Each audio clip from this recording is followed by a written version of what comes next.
Hej, det er Joachim, jeg hedder Simon fra Swarm. I ugens teknik skal vi lave brasiliansk jiu-jitsu uden gi. Først så laver jeg butterfly guard, prøver at sweepe ham, så poster han sin fod op, så går jeg til ace guard. Så herfra. Jeg sidder i butterfly guard, rykker mig lidt ud til siden. Jeg prøver at sweepe Joachim, når jeg gør det, så sætter han sin fod ud til siden her. Bam.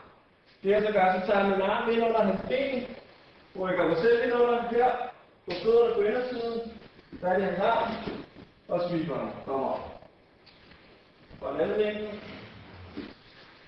Butterfly guard, armen lige under hovedet. Armen rykker ham ud, han puster op med sin fod.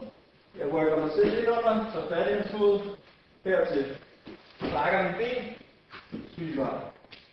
En vinkel mere. Joachim sidder her. Butterfly guard. Prøver sweeperen. Jeg kommer op med sin fod, stikker min arm ind. Rykker mig selv ind under. Fat. Trækker min ben. Og sweep.